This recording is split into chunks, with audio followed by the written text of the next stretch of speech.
पिता पुत्र पवित्र आत्मा के नाम पर आमीन। आप सबों को जय यीशु। मेरे भाई बहनों, अभी हम लोग राजाओं के पहला ग्रंथ के 21वां अध्याय में हैं और 21वां अध्याय में पुराने विधान में घटने वाली घटनाओं में एक घटना है नबोत की दाखबारी की घटना।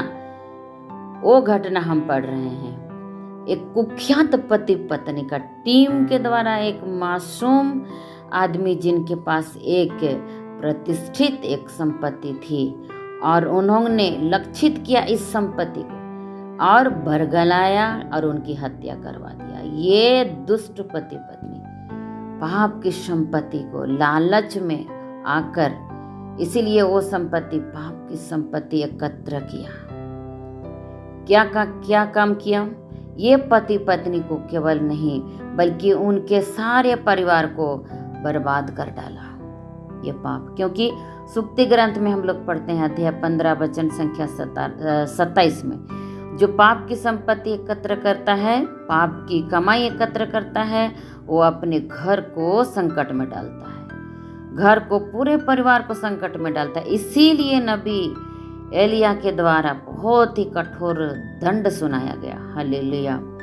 वचन 21 वचन अध्याय 21 वचन संख्या 21 में हम लोग देखते हैं, इसलिए मैं तुम पर विपत्ति ढाऊंगा और तुम्हें मिटा दूंगा। अहाब के घराने में जितने पुरुष हैं मैं उनको इसराइल में से सब का अस्तित्व समाप्त कर दूंगा।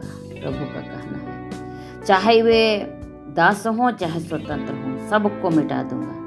और आगे इजेबेल के विषय में हम लोग देखेंगे, है ना, इनका क्या होता है। वचन संख्या 23 में, इज़राइल के चार दीवारी के पास कुत्ते इजेबेल को खाएंगे। इज़राइल को नहीं, मतलब इसराइल को नहीं, इसराइल करके एक जगह वहाँ पर था, वहाँ पर इसराइल है, वो इसराइल नहीं, इज़राइल है यहाँ पर, दूसरा जगह है। 24 में देखते हैं, अहाब के घराने का जो व्यक्ति नगर में मरेगा वह कुत्ता के द्वारा खाया जाएगा और जो खेत में मरेगा वह आकाश के पक्षियों के द्वारा खाया जाएगा। मेरे भाई मेरी बहन, वैसा ही हुआ। क्योंकि 22वां अध्याय में हम लोग पढ़ेंगे राजा अहाब का युद्ध में मृत्यु हो गई और उसके बाद लिखा हुआ है वचन संख्या 38 में, जब 22 का 38 में, जब समारिया का कुंड में रथ धोया जा रहा था तो कुत्ते उसका रक्त को चाट रहे थे। जैसा कहा था नबी वैसा है, जैसा प्रभु ने उनको कहा था। और इजाबेल के साथ क्या हुआ, हम राजाओं के दूसरे ग्रंथ में जाएंगे अध्याय 9 पर, है ना, तो देखते हैं दूसरे मंजिल से बाहर फेंक दिया गया और उनके शरीर को कुत्ते खाए। जैसे प्रभु नबी के द्वारा बताया ठीक वैसा ही हुआ। हालेलुया। उसके तुरंत बाद अहाब के कम से कम 70 बच्चे मार दिया गया। ये सब इसीलिए हुआ क्योंकि प्रभु ने नबी के द्वारा उनके विषय में बताया था। राजाओं के दूसरे ग्रंथ के बारे में हम लोग पढ़ते हैं, उसमें हम लोग पढ़ते हैं, है ना। देखिए इस घटना के द्वारा हम लोगों को क्या संदेश मिलता है मेरे भाई मेरी बहन। पाप जरूर आदमी को पीछा करेगा, है ना। पाप करने के बाद भले ही कुछ दिनों तक कुछ दिनों तक या तो कुछ समय लग जाए, कुछ नहीं होता है, कुछ समय जरूर लग जाए, जरूर पीछा करेगा, न्याय जरूर होगा। पाप पीछा करेगा और पाप जिसने किया उनके ऊपर न्याय जरूर आएगा। हालेलुया। प्रभु अनुमति दिया है क्योंकि पाप का वेतन मृत्यु है, बाइबल कहता है। इसीलिए ये जरूर आएगा, आज नहीं तो कल उसका फल भुगतना पड़ेगा। इसीलिए तो वचन में लिखा है, तुम्हारा पाप तुम्हें ढूंढ निकालेगा। हालेलुया। ईश्वर को धोखा नहीं दे सकते हैं। दूसरा संदेश, हम लोग ईश्वर को धोखा नहीं दे सकते हैं। उनके जितने भी वचन हैं, आपको हेरा फेरी करने के बाद कुछ होगा नहीं सोचना, कुछ नहीं हो रहा है, उनके वचन को हेरा फेरी करके सीधा कर देते हैं। नहीं, ऐसा नहीं होता है। नहीं सोचना और नहीं करना। प्रभु का हर एक वचन सच्चा है। अगर आप उसको तोड़ने की कोशिश करेंगे, है ना, उल्लंघन करेंगे, कहने को ठुकराएंगे, उनके अनुसार सहन नहीं करेंगे। देखिए यहाँ पर भी नबोत ईश्वर का कहना मानना चाह रहा था। ईश्वर तो उनसे मांगा जो, इसीलिए उस जमीन को नहीं देना चाह रहा था।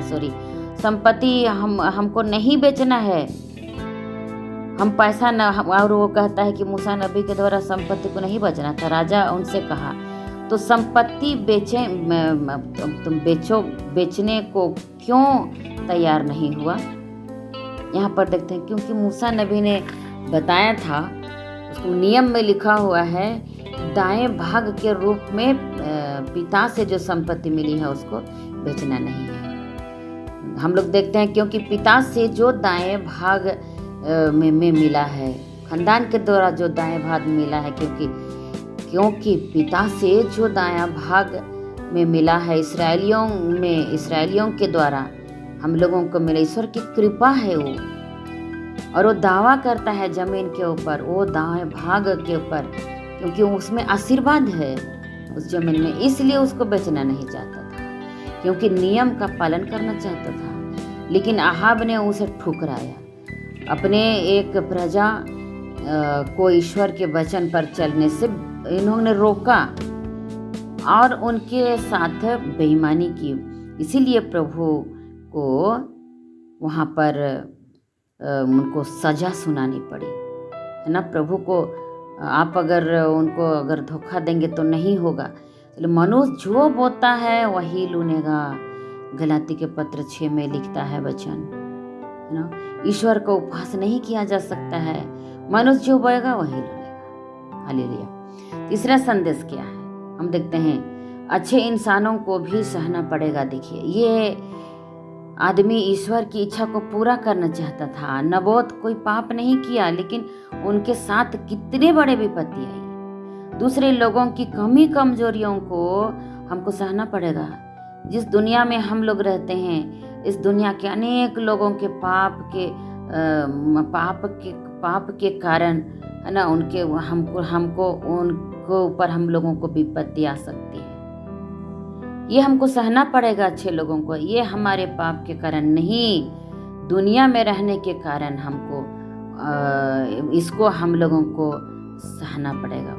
समाज में जो पाप रहता है उस पाप के कारण हमको भी सहना पड़ेगा। लेकिन प्रभु अपने अनंत ज्ञान, अनंत दया के कारण कभी अनुमति भी देगा। हमको इस समय समझ में नहीं आएगा कि धर्मी को क्यों सहना पड़े। इसके विषय में हम अय्यूब के बारे में पढ़ते हैं, धर्मी को क्यों सहना पड़ा।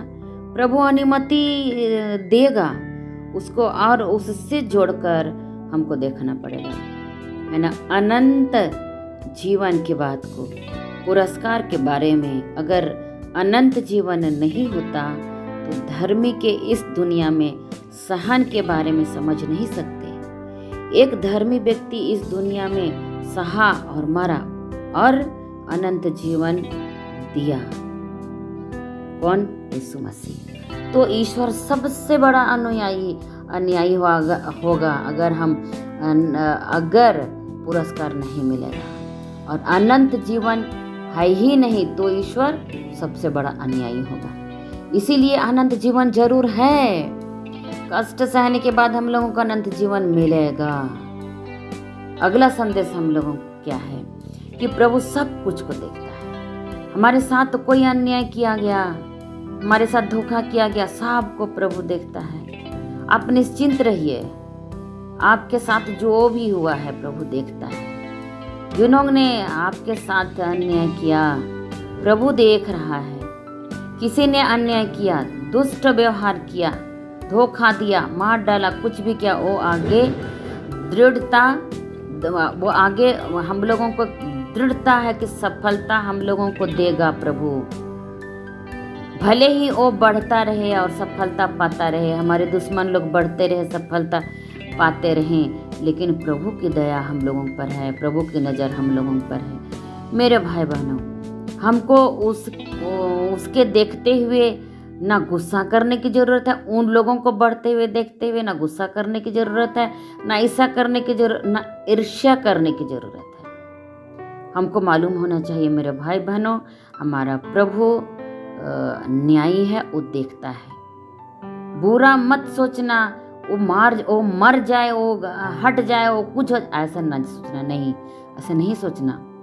प्रभु का स्वभाव को लेकर कि प्रभु का स्वभाव को लेकर के हम लोगों को सोचना है। हमको कहना क्या है, हे प्रभु तेरी इच्छा पूरी हो, उन पर दया कीजिए प्रभु। अंत में प्रभु न्याय जरूर करेगा। हम अन्याय को हम सह लेते हैं, प्रभु उनको देखता है ना। और हम लोगों को उस समय इस्तेमाल करते हुए शायद शत्रुओं को बचा सकता है उस समय, लेकिन उसके लिए हमको पुरस्कार अनंत जीवन मिलेगा। हालेलुया। हमारे शत्रुओं के द्वारा प्रभु उनका उद्धार करना चाहता होगा और हमको अनंत जीवन मिलेगा ही, अनंत जीवन मिलेगा ही। निश्चित रहना, प्रभु सब कुछ को देखता है। समय पर प्रभु अपना कार्य को पूरा करेगा। प्रभु बताता है नबी के द्वारा, शब्द के द्वारा, है ना, उसको जरूर पूरा भी करेगा। आज हमको शब्द के द्वारा बताता है, नबियों के द्वारा, अपने चुने हुए लोगों के द्वारा बताता है, और ये बात पक्की है कि हमको अनंत जीवन मिलेगा। शब्द के द्वारा प्रभु हमसे बात करता है। आंखें मूंद कर हम विश्वास कर सकते हैं प्रभु पर। आंख मूंद कर विश्वास कीजिए प्रभु पर, सब कुछ का वही है, उसके सिवाय और कोई नहीं है, और कोई भी देवी देवता नहीं है, कुछ भी नहीं है। नबी के द्वारा जो उनको बोला समय पर पूरा करेगा। प्रभु ने जो वादा किया है, बाइबल में जो जितने भी प्रभु ने वादा किया सबको पूरा करेगा। हम पर जो भी परिस्थिति बीत रही है, प्रभु उनको देख रहा है, आपको देख रहा है, मुझको देख रहा है, उसको पूरा करेगा ही। इस तरह प्रभु का वचन, इस सुंदर संदेश के द्वारा प्रभु हमको कहता है कि तुम मुझ में जुड़े रहो और मैं तुम में, तो तुम अनंत जीवन पाने के लायक बन जाओगे। जय यीशु।